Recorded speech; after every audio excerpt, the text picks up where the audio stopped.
Zipper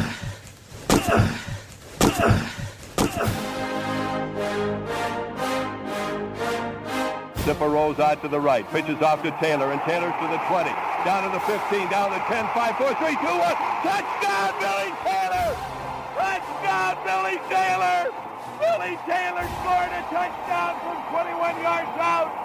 The crowd goes berserk. It was November 22nd, 1969. That they came to Barry, Michigan, all dressed in maize and blue. The words were said, the prayers were read, and everybody cried. But when they closed the coffin, there was someone else inside. Oh, they came to Barry, Michigan, but Michigan wasn't dead. And when the game was over, it was someone else instead. 11 Michigan Wolverines put on the gloves of gray, and as the organ played the victors, they laid Woody Hayes away. Under center is Wangler at the 45. He goes back. He's looking for a receiver. He throws downfield to Carter.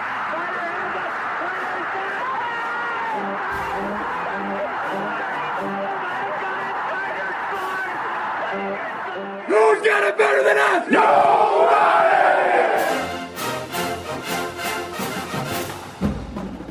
Welcome to the Michigan Man Podcast on Wolverine Sports Radio, a member of the V Sporto Network, and in partnership with SB Nation's Maize and Brew, for Wolverine fans from coast to coast. Go Blue, and welcome to our game day show for The Game. I'm your host, Mike Fitzpatrick. Joining us to preview Saturday's game once again is Angelique Chengelis, the angel of the big house from the Detroit News. First, a few of my thoughts, and a listen to some of Ryan Day's babbling before Angelique joins us. I don't know why Thanksgiving is even scheduled the week of this game. Maybe we should move it back another week, because it kind of interrupts our preparations for this little intersectional rivalry. And I'm just kidding, of course. Actually, Thanksgiving Day allows us to take our minds off the game for at least a few hours. I'm ready to kick it off and get going, though. Even with our injuries, and yes, Ohio State has them too, I think we'll be ready to rock at 12 noon on Saturday. We heard from Jim earlier this week. Now let's take a listen to a few cuts from Ryan Day's midweek presser. Here are his thoughts on Michigan's defense. Very similar. Like you said, a few tweaks here and there, but still very good players. And, they're playing very hard and, one of the best defenses in the country. Ryan Day was asked how he would defend Blake Corum or whoever else lines up in the Michigan backfield. He's a great player. We're going to prepare for him to play. We expect him to play. And, we'll just do the best we can. They're a very good offense. They have plenty of running backs, plenty of good players. So while he is very, very good, we'll just continue to prepare for all of them. He said last year's loss in Ann Arbor has formed this year's team. Well, I think you're shaped by whatever's happened in your past, and we have scars, and it motivated us all off season. So we've worked very hard to get to this moment right here, and now it's time to go prepare the best we can, and that's what we're going to focus on, physically, mentally, and emotionally, to go play the hardest game we've ever played. And, we'll find out where we're at on Saturday. Day talked about just how big home field advantage is for the Buckeyes. First off, we have the best fans in the land. Our guys enjoy playing in our stadium.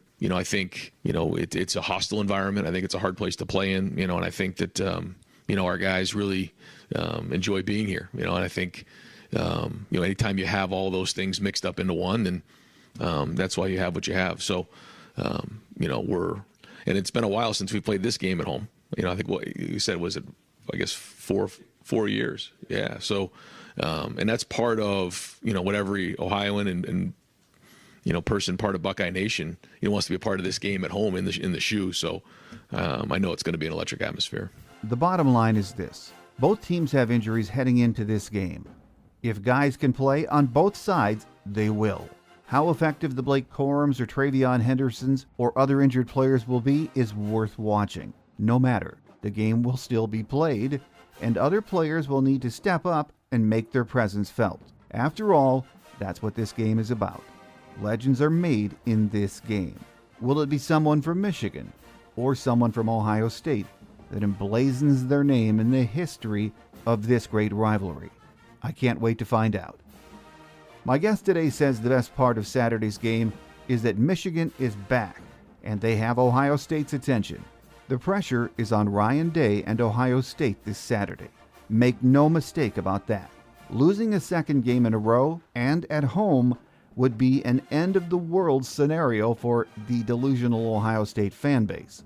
With us once again to get ready for the game is beat writer Angelique Chengelis, the angel of the Big House from the Detroit News. So stay with us.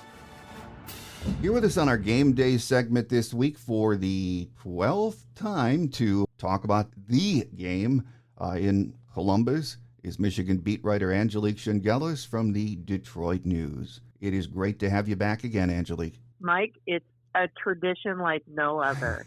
Only interrupted by the COVID year, which we would all like to forget. But yes, it is a tradition like no other, and my listeners love hearing from you. And of course, we know what's on the table after Thanksgiving this coming Saturday. And for those of us, Angelique, who have been watching this rivalry all of our lives, there have been more than a few games when both teams were ranked in the top 10, plenty of them, and everything was on the line. Last year was one of those.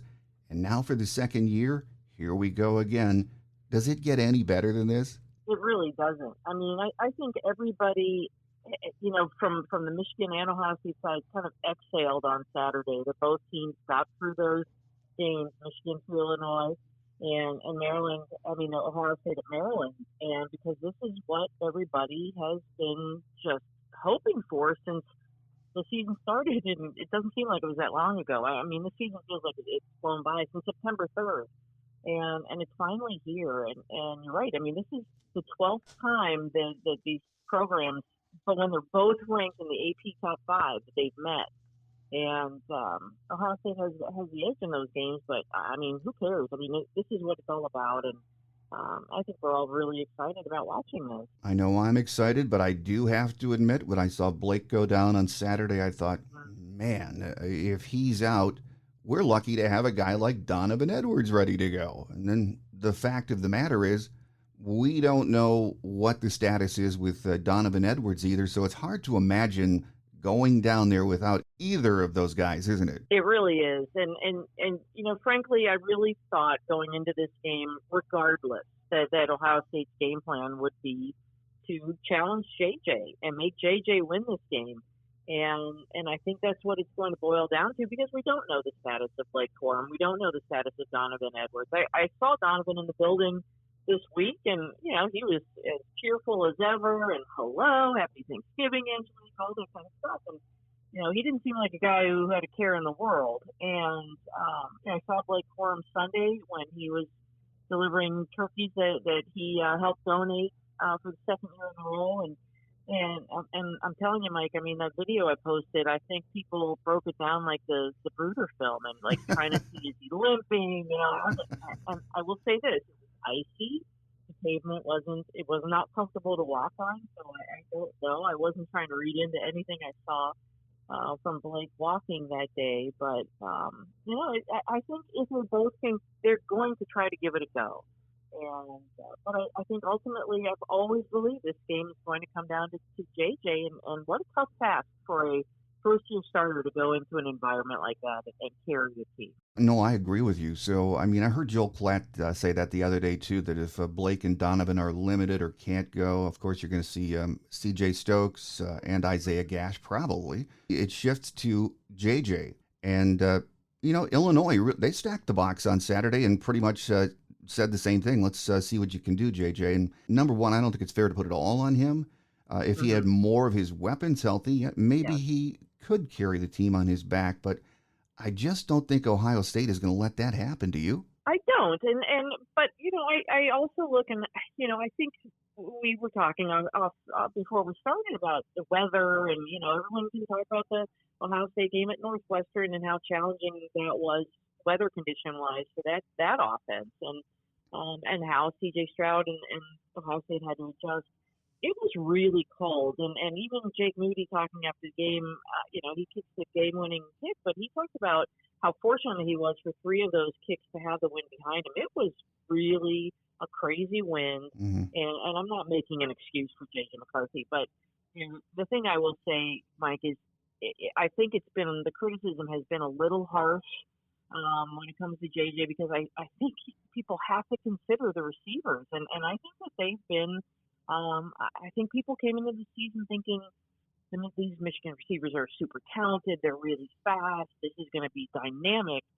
And they are fast, but I don't think they're dynamic in terms of getting separation. And there were drop balls again. And I don't think you put all of this on JJ. And I think the kid's really capable. And you're right. If he has some of those weapons back, I think Luke Schoonmaker is a huge weapon to have back. And if he has people like Luke and Ronnie Bell, who's always clutch, and if Andrew Anthony can have a game like he had at Michigan State last year, that's the Andrew Anthony that everyone's been looking for. I think then you give them a chance. But of course, Ohio State's going to try to really make JJ do this, and I think he's capable. I really do. I know it's a tough place to play, but this kid is. Harbaugh's called him Bjorn Borg, and none of the players know who Bjorn Borg is. I keep asking them, and they're like, "Oh no." But I get the analogy. I mean, unflappable, and nothing bothers him. The moment's not too big. So it'll be a real test. It'll be really fun to watch that. It absolutely will be a test, and these are the kind of games that you live for. And I know JJ seems to have that kind of personality that he's ready and wants that kind of pressure. But, the other part of me, I know, says Michigan maybe has been saving some things, surprises, formations, etc. for this game. But the other part of me says, you know what, it's week 12, and you sort of are what you are by that time.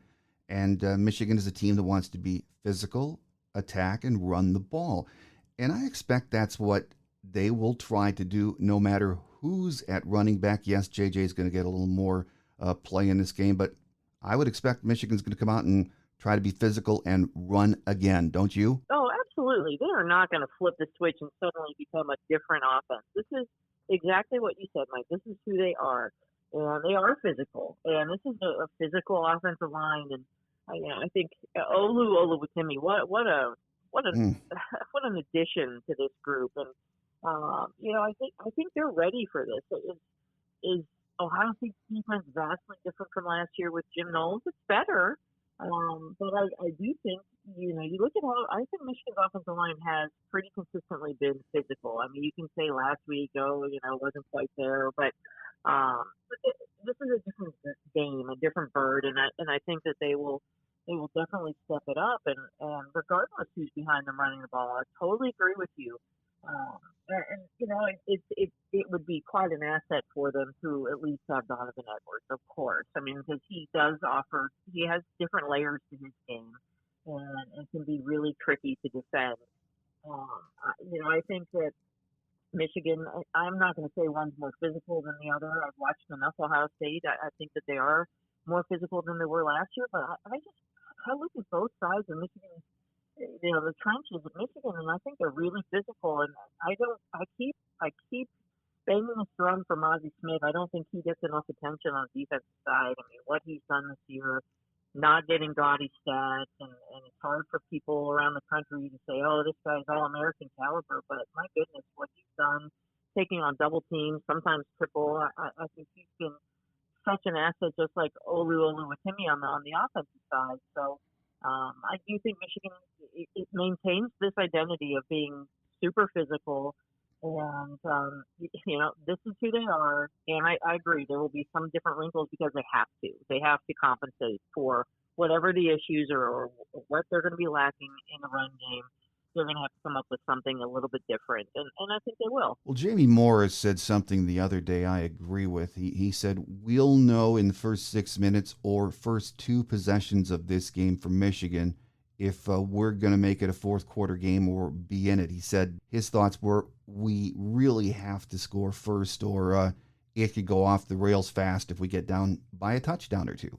Yeah, I mean, I think that's a good observation, and I really think about what Jamie said. I think about the Georgia game last year. I mean, I felt immediately after watching Michigan's first offensive series that they were overmatched and that this would be a long game. And I think that's a very fair assumption. I do think that Michigan can't afford to get down big. This is not a team that has been tested very much coming from behind, and if they don't have their biggest weapons, then it is going to be challenging. But strange things happen in this game, and I mean, there could be turnovers, there could be kick game issues. I don't want to write them off at the start. I think the Georgia game last year, they were just outclassed, and this game, Ohio State's offense is what it is. It's dynamic. It's not workmanlike like the CFP chair described Michigan, but I think that both. I think Michigan's defense can keep them in this game. I really do. And I'm willing to give it. I'm willing to give it a half to see where this is going, and then I think you take the temperature. Well, the good thing is we have been very successful on first drives this year. I think entering last week, of course, they're scripted on that first drive, but 9 out of 10 times, I believe it is, that Michigan has scored a touchdown on those drives. So, I think you just mentioned the defense. That's why I like Michigan's chances a lot in this game, more so because of our defense. Now, we're focusing on the offensive issues most of this week so far, but to me, the key to victory very well could be that defense. I mean, limiting the running game. They've got some issues as far as injuries in the backfield too, Ohio State. Pressuring C.J. Stroud. In the last month, we've seen him in several games look really uncomfortable when he gets pressure. And of course, as you said, forcing turnovers. We cannot underestimate the defensive impact in this game, can we, Angelique? Oh, I mean, you don't want to think about the last couple games in Ohio Stadium with Michigan's defense under Don Brown. I mean, obviously those were really tough games for Michigan, and but I think this is a different group with Jesse Minter, and people keep asking me if I think it's a better defense than last year, and I kind of think that even without Ojabo and Hutchinson, I just think it's across the board, and I'm not saying they're strong at every position, but I think that they all really help each other, and it is all 11. And I do think you look at this game, and I as much as I keep saying it's on JJ, it is on the defense to keep Michigan in there. And C.J. Stroud was a little dinged up at the end of the Maryland game, limping a little bit, and I don't think there's been an update on him. I'm sure he's fine.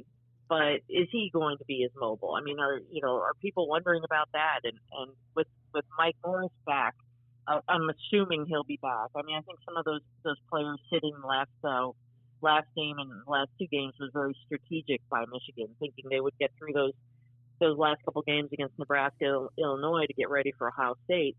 I mean, these guys are on a mission, and the mission is to disrupt C.J. Stroud, because if they can do that, then you do negate a little bit Marvin Harrison. You do negate whatever their running game situation is.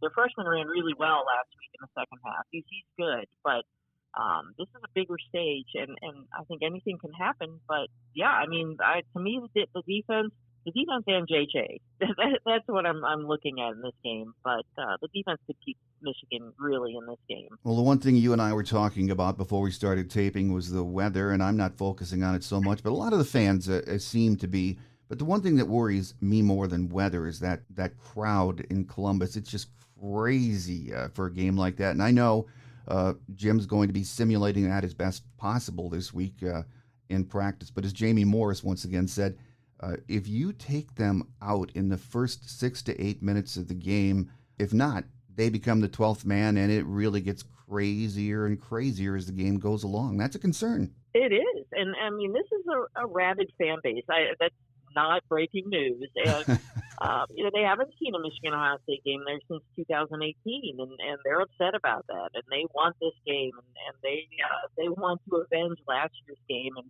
Brian Day this week saying that scarred them for the past year. And, don't underestimate that. They have the whole revenge factor. And, I mean, I remember Chase Winovich talking about the revenge tour. So it doesn't always play out the way you want it to, but it is going to be with that crowd and playing in the shoe. And most of these players have never been there before. They don't know what the bus ride in is like. And seeing all the hostility that's aimed at them, it's going to be pretty, I think, eye-opening for a lot of these young players. But this is why they come to Michigan, and that's what they say. And so they've got to live up to that and perform and try to own that stadium like they did last year going to Wisconsin, like they did at Nebraska. Even though they were behind, that night game environment was out of sight, Mike. I mean, it was really fun and loud, and And in the end, Michigan found a way to Mhm. overcome that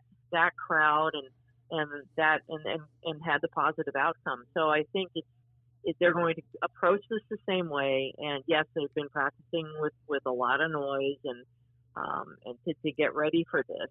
But it's going to be. I mean, these Ohio State fans are really, they're desperate to get a win back. They don't, if Michigan were to somehow win for the first time there since 2000, and that would, I think, signal a change in the rivalry, and they don't want that. And certainly Ryan Day knows that he wouldn't be on the hot seat with a second straight loss, but people would start questioning him a little bit.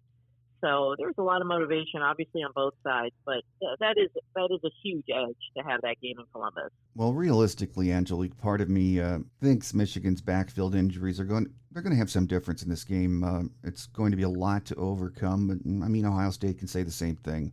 But the other part of me says, someone is going to have to step up, whether it's C.J. Stokes or Andrell Anthony, if we, don't have Blake and Donovan.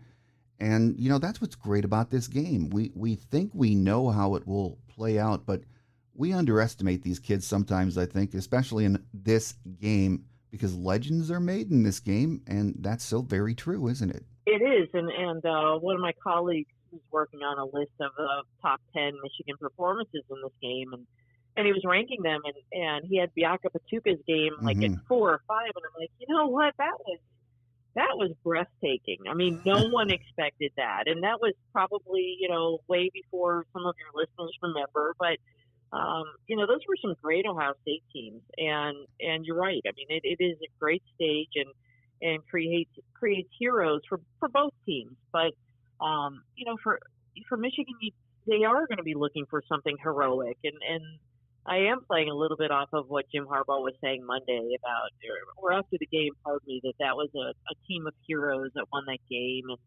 and then he sort of, I think, snowballed that to superheroes now playing in both of for both of these teams, and it will take that kind of effort. And maybe it'll be a defensive performance, maybe it's a pick six, maybe it's something like that. But that is part of this stage and why this game is the game. And I know we think that because we live in this area, but I still think it's the game nationally, because it's had amazing performances. Not every game, but I mean, a lot of the time.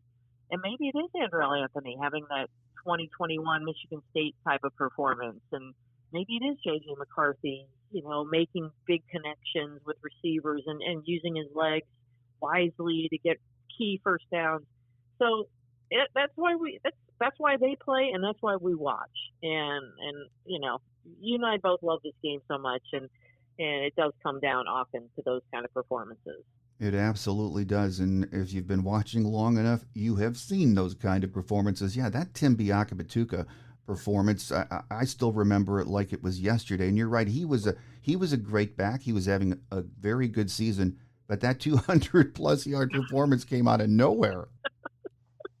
And it stunned John Cooper. It stunned, he got stunned a lot. I mean, he had some great Ohio State. Oh, yeah. And, Lloyd Carr and those Michigan teams found a way.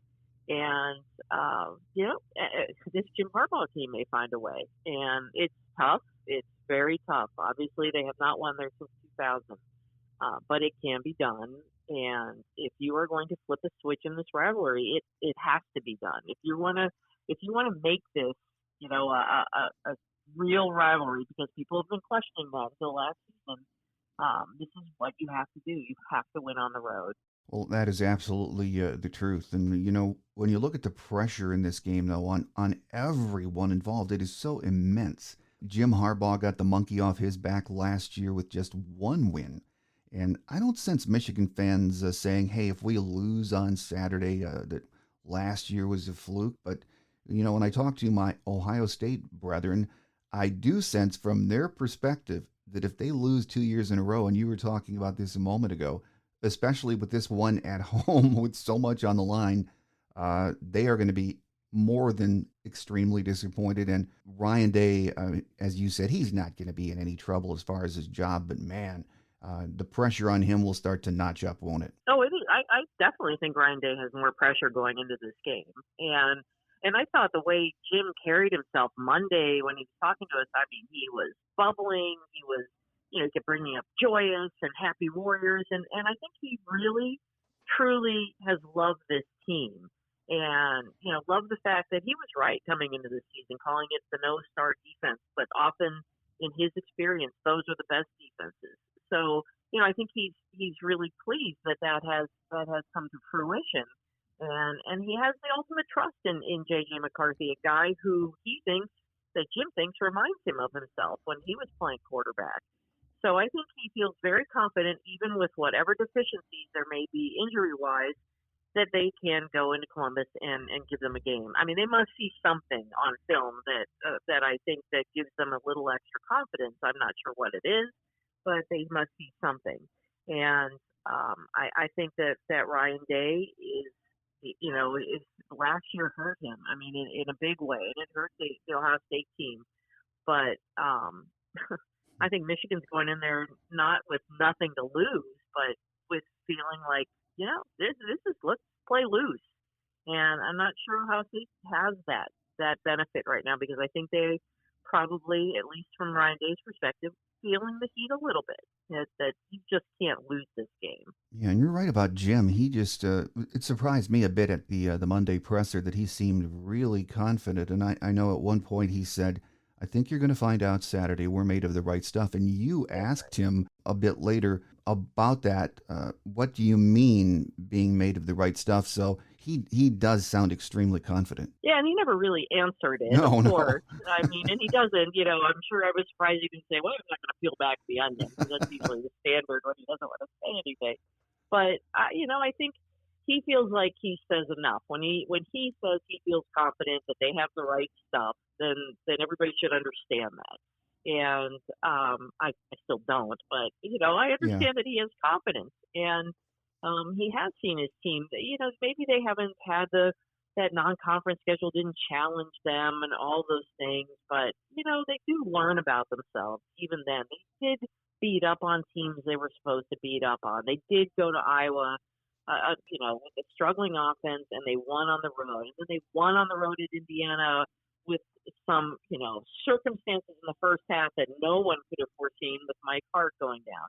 So they have found a way. And they just pounded Penn State, and they beat Michigan State. And yes, they've had red zone issues sprinkled throughout this season. And I thought that would be a key going into the Michigan State game is could they punch it in? Could they get touchdowns in the red zone? And I was looking at Ohio State stats, and it's not like a lot of teams have really been threatening Ohio State in the red zone, but when they do, they've given up a lot of touchdowns. I mean, this is, I think they're vulnerable there. And I think that is an area where Michigan really has to be sharp. And no offense to Jake Moody, but they need to get those touchdowns and not settle for field goals. Amen to that. Well, final question before we let you get away, Angelique. This game is emotional for alums of both schools, former players, and, just we residents of each state. It is a beautiful week. At the same time, it can be an ugly week. And I know you grew up in Cincinnati watching the game. I've heard you talk about watching with your dad when you were young. And hey, I grew up in Newport, Michigan, and it was a huge week for us being right there near the Ohio border. And I like to tell my Gen Z listeners all the time that, this was a big game even before social media and nonstop TV coverage. Things change, but what a fabric and staple this game is to all of us in both states. And, with it being Thanksgiving, I hope we have a minute to think about this Saturday, Angelique, that this game has always been special.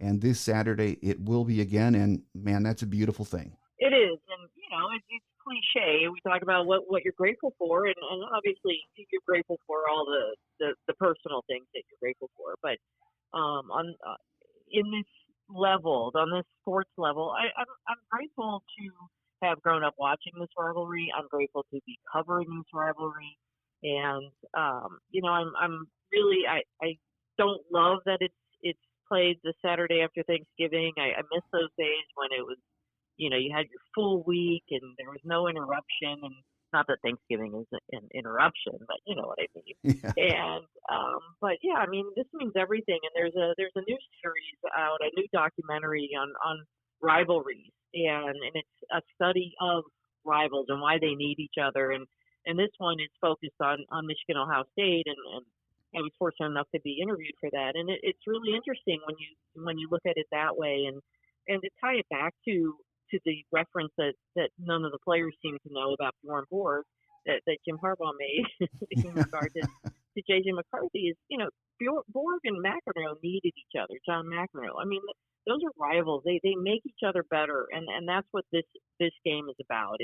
It is about measuring yourself against the best, and not only the best in the Big Ten, but these are two of the best teams in the country. And what a joy to be able to see Michigan again at this level, and Ohio State maintaining their level, and to have this heavyweight fight that we get to watch and get to cover. Well, as we mentioned at the top of the show, Angelique and I have been doing this for 12 years now. We missed that darn COVID year, but preparing for the game would not be the same without having you here with us, Angelique, and we look forward to reading your thoughts after the game. And more importantly, we look forward to our next visit. So happy Thanksgiving to you and your family. Again, we look forward to doing this again next year. I definitely look forward to that, Mike, and thank you, and happy Thanksgiving to you and your family, and to your listeners, because you provide such an amazing platform for so many of the writers and guests that you have on, and I'm very grateful to that, because you do a great job, and I know that your listeners really enjoy it.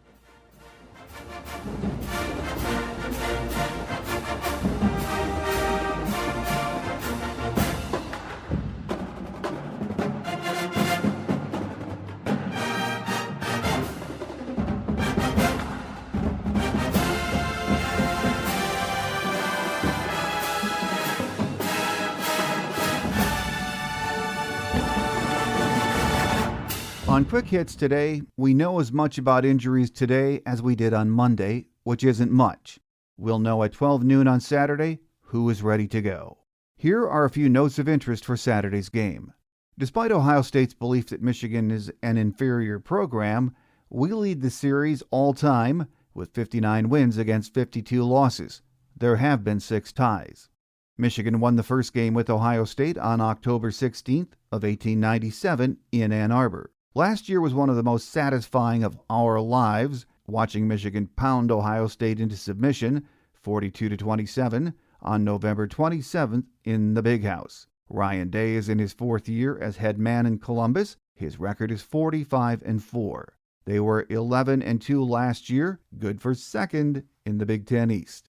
They finished the season with a 48-45 win over Utah in the Rose Bowl. The weatherman says temps will be in the 40s or low 50s during the game, with a chance of rain. The forecast seems to change daily, so we'll see what happens on Saturday. It doesn't matter, though. Rain or shine, snow or sleet, both teams are ready to go. It's amusing to me listening to Ohio State media and fans talk about this game, talking about their scars from last year's game, or having to listen to the insults from Michigan fans about their toughness for a year. I mean, that's too bad. Like they weren't chirping for the last 15 years about our lack of toughness or denigrating us. So get real. To the victors go the spoils. We won last year. No, we pounded you last year. So deal with it. You'll get your chance on Saturday to restore what you think is the proper order of the universe. How sweet it would be to stick it to them in their place this Saturday and shut them up for another year. I'm not sure they could handle that down there either. And I don't know what's going to happen this Saturday. I'm not nervous about it, but man, I'm ready to tee it up and get it going right now. Next week, we'll be back to recap the game and look at what's next for Michigan football. I pray we'll be previewing the Big Ten championship game, but we have to wait and see. That does it for now.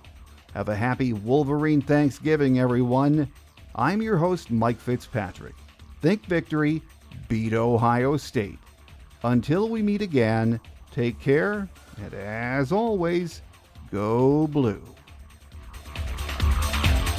Thanks for joining us today on The Michigan Man, here on Wolverine Sports Radio, a member of the V Sporto Network, and in partnership with SB Nation's Maize and Brew.